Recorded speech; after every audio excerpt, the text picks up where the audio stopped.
Hello everyone, আসসালামু আলাইকুম। Welcome back to my channel. আমার আজকের রেসিপি চিকেন সুপি মোমো। এই সুপি মোমোটা খেতে কিন্তু ভীষণ ভালো লাগে, যেখানে স্যুপের আর মোমোর টেস্টটা একসাথেই পাওয়া যায়। আর গরম গরম এই সুপি মোমোটা খেতে কিন্তু ভীষণ ভালো লাগে। স্যুপ আর মোমোর রেসিপি একই সাথে আজকে আপনাদের সাথে শেয়ার করেছি। আশা করছি আজকের এই সুপি মোমোর রেসিপিটা আপনাদের কাছে ভালো লাগবে। এটা তৈরি করাও কিন্তু ভীষণ সহজ, আর খেতেও কিন্তু আলহামদুলিল্লাহ অনেক মজার। প্রথমে আমরা মোমো তৈরি করব। এর জন্য একটা মিক্সিং বলে নিয়ে নিচ্ছি মেজারমেন্ট কাপের 1.5 কাপ পরিমাণ ময়দা। এখন এর মধ্যে স্বাদমতো কিছুটা লবণ দিয়ে প্রথমে লবণ আর ময়দাটাকে খুব ভালো করে মিশিয়ে নিচ্ছি। ভালো করে মেশানো হয়ে গেলে এর মধ্যে দিয়ে দিচ্ছি রান্নার রেগুলার তেল 2 টেবিল চামচ পরিমাণ।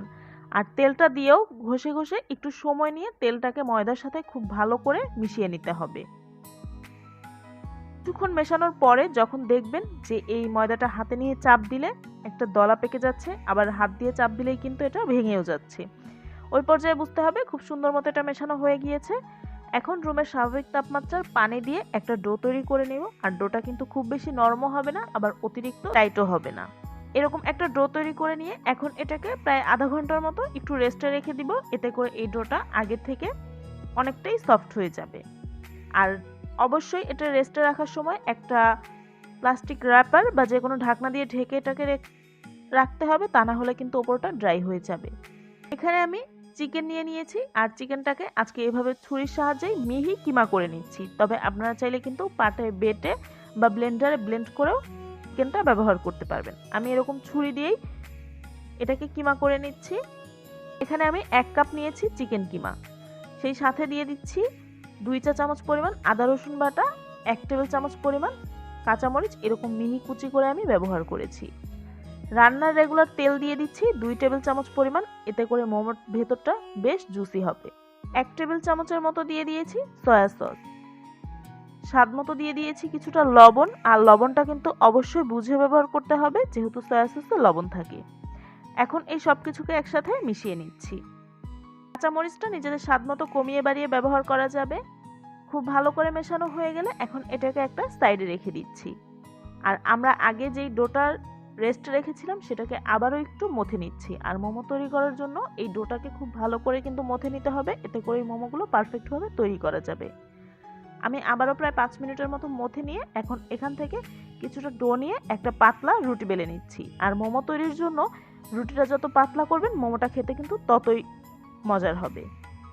এখন এরকম একটা যে কোনো কৌটার মুখ বা কুকি কাটার দিয়ে এরকম ছোট ছোট করে রুটির মতো কেটে নিয়েছি। এতে করে কিন্তু সবগুলো মোমো একই সাইজের হবে।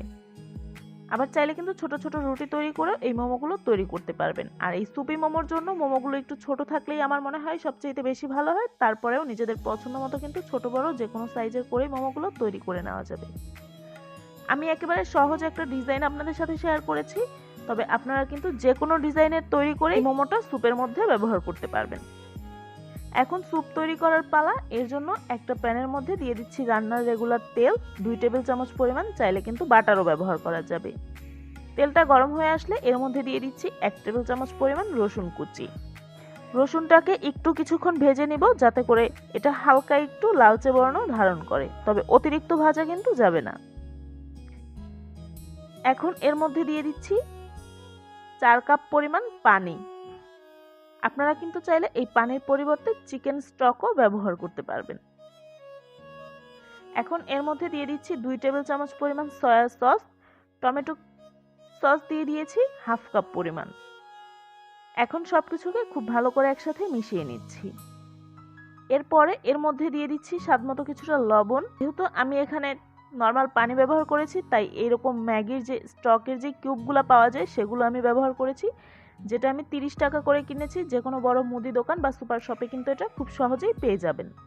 এটার পরিবর্তে চাইলে কিন্তু আপনারা চিকেন পাউডারও এখানে টেবিল চামচের মতো ব্যবহার করতে পারবেন। আর নেড়ে চেড়ে মিশিয়ে নিতে নিতেই দেখবেন যে এটা খুব সুন্দর মতো পানির সাথে মিশে গিয়েছে। এখন এটাকে নেড়ে চেড়ে জাল করে নিব। আর বলক ওঠার পরে এটাকে মিডিয়াম হিটে 5 মিনিটের মতো একটু জাল করে নিব। আর এই ফাঁকে আমি কর্নফ্লাওয়ারের মিশ্রণটা তৈরি করে নিব। এর জন্য 1/2 কাপ পানির মধ্যে 2 টেবিল চামচ পরিমাণ কর্নফ্লাওয়ার দিয়ে খুব ভালো করে একসাথে মিশিয়ে নিচ্ছি। আর মেশানোর সময় অবশ্যই লক্ষ্য রাখবেন যাতে করে এর মধ্যে কোনো রকমের কোনো লাম্পস না থাকে। আর এদিকে আমাদের স্যুপটাও 5 মিনিটের মতো জাল করে নেওয়া হয়ে গিয়েছে। এখন এর মধ্যে সেই আগে থেকে তৈরি করে রাখা মোমোগুলো একে একে দিয়ে দিচ্ছি। আর এই স্যুপি মোমোর জন্য আপনারা মোমোটা ঠিক কী পরিমাণ রাখবেন বা স্যুপের পরিমাণটা কী পরিমাণ রাখবেন সেটা কিন্তু অবশ্যই আপনাদের পছন্দ মতো কম বেশি করে ব্যবহার করা যাবে। 1 টেবিল চামচ পরিমাণ কাঁচামরিচ দিয়ে এটাকে ঢেকে রান্না করব 5 থেকে 7 মিনিটের জন্য। আর এর মাঝে কিন্তু অবশ্যই আমি ঢাকনা তুলে 2 বারের জন্য নেড়ে দিয়েছি। 5-7 মিনিটের মধ্যেই দেখবেন মোমোগুলো খুব সুন্দর মতো সেদ্ধ হয়ে গিয়েছে। এখন এর মধ্যে সেই আগে থেকে যে কর্নফ্লাওয়ারের মিশ্রণটা রেডি করে রেখেছিলাম সেটা দিয়ে দিচ্ছি। আর দেওয়ার আগে অবশ্যই একবার নেড়েচেড়ে খুব ভালো করে মিশিয়ে নিয়ে তারপরে ব্যবহার করতে হবে। সবচাইতে ভালো হয় যদি এক হাত দিয়ে কর্নফ্লাওয়ারের মিশ্রণটা ঢালেন আর অন্য হাত দিয়ে স্যুপটা নাড়তে থাকেন। দেওয়ার পরে সাথে সাথে এটাকে নেড়ে দিয়ে 1.5 থেকে 2 মিনিটের মতো চুলার মিডিয়াম লো হিটে এটাকে একটু জাল করে নিব। এরপরে চুলা থেকে নামিয়ে এটাকে আমি পরিবেশন করে নিচ্ছি। স্যুপের ঘনত্বটা কিন্তু নিজেদের পছন্দ মতো রাখতে পারেন। আপনারা ঠিক কী পরিমাণ ঘন বা পাতলা খেতে চান সেই বুঝে স্যুপটা কিছুটা পাতলা থাকা অবস্থায় চুলা থেকে নামাতে হবে, কারণ এটা যত ঠান্ডা হতে থাকবে ততই কিন্তু এটা ঘন হয়ে আসবে। একটা মোমো আপনাদেরকে কেটে দেখিয়ে দিচ্ছি যে এর ভেতরটা ঠিক কীরকম হয়েছে। আশা করছি আজকের এই রেসিপিটা আপনাদের কাছে ভালো লেগেছে। যদি ভালো লেগে থাকে ভিডিওটিতে একটি লাইক দিয়ে ফ্রেন্ডস অ্যান্ড ফ্যামিলির সাথে আমার আজকের রেসিপিটা শেয়ার করবেন। আমার চ্যানেলটা যদি এখনও সাবস্ক্রাইব করে না থাকেন তাহলে প্লিজ আমার চ্যানেলটা সাবস্ক্রাইব করবেন। সবাই খুব বেশি ভালো থাকবেন। আল্লাহ হাফেজ।